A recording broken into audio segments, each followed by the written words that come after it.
మాట్లాడుతున్నా రేపు పొద్దున వేసుకొని వస్తారు చక్కగా బండ్లు కాళ్ళు వేసుకొని వస్తారు. నువ్వు చూసినావా అని అంటారు.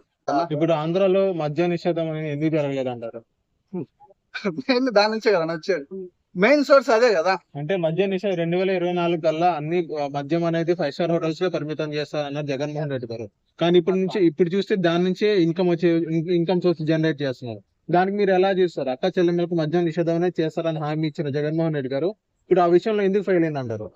ఆ విషయంలో ఎందుకంటే ఒకటి మెయిన్ అక్కడ నుంచే మనకు ప్రాఫిట్ వస్తుంది, వాళ్ళకి వస్తుంది కాబట్టి వాళ్ళకి తెలియాలన్న, మనకు తెలియదు. ఎందుకంటే మనం తెలిసి ఒక మాట తెలియక ఒక మాట మాట్లాడుతున్నా రేపు పొద్దున వేసుకొని వస్తారు చక్కగా బండ్లు కాళ్ళు వేసుకొని వస్తారు. నువ్వు చూసినావా అని అంటారు. మనం తెలిసినంత వరకు మాట్లాడారు. దాని గురించి మనకు తెలియదు అన్న. ఎందుకంటే ఒకవేళ దాన్ని బంద్ చేస్తే కన్నా పైసలు రావు, సొంత ఖర్చు పెట్టుకోవాలి. సొంత ఖర్చు అయితే పెట్టుకోలేదు. ఎంత పెట్టుకుంటారు వాళ్ళైనా పెట్టుకోలేరు కదా.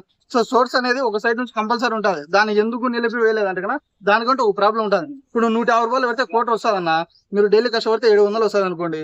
మీ ఇంట్లో పిల్లలు భార్య తినేదానికి ఉండాలి. రెంట్ మీ నెలకు వచ్చేసి 7,000 రెంట్, పిల్లగానికి సుగులకు దానికి మొత్తం నీ నెల సంపాదనలో నీ దగ్గర 15,000 వస్తాయి. 10,000 తాగదానికి పెట్టిన ఏముంటది? అదే 200-300 పెట్టి క్వార్టర్ మీద తాగలేడు. అరే నా భార్య పిల్లలు ఉన్నారు, ఒక ముద్ద తినాలని చెప్పి నిలబడతాడు. ఆ కాన్సెప్ట్ ఏమైనా పెట్టినేమో చూడాలి. మరి ఏపీ ఎలక్షన్ లో నెక్స్ట్ ఎమ్మెల్యేగా పవన్ కళ్యాణ్ గెలుస్తారంటారా?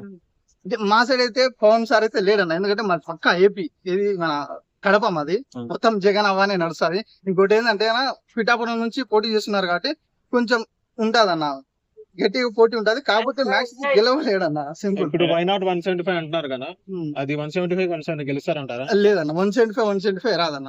ఎందుకంటే సీనియర్ మోస్ట్ మళ్ళీ ఎమ్మెల్యేస్ ఏం చేస్తున్నారంటే ఒక్కొక్క నియోజకవర్గంలో మళ్ళీ వాళ్ళని తీసుకొచ్చి పెడుతున్నారు. ఎందుకంటే లాస్ట్ ఇయర్ లో వాళ్ళకు పార్టీ టికెట్ ఇచ్చినా అని గెలవలేకపోతున్నారు. సేమ్ అదే వాళ్ళని మళ్ళీ ఇప్పుడు తీసుకొని వచ్చి పెడుతున్నారు. మధ్యలో కొన్ని కుమ్మకలు అయినాయి, అది సెకండరీ. మళ్ళీ వాళ్ళని ఎంతైనా సీనియర్ కదా, జూనియర్ సీనియర్ ని తీసుకొని వచ్చి పెడితే ప్రజలకు ఏం కావాలా ఏం ఉంటది అనేది చూస్తారు కదా. సో మ్యాక్స్ అయితే చెప్పలేము, వయసు 175 అయితే రాదన్న. ఓవరాల్ గా 175 కి ఎన్ని సీట్స్ వస్తాయి? 110 అన్న.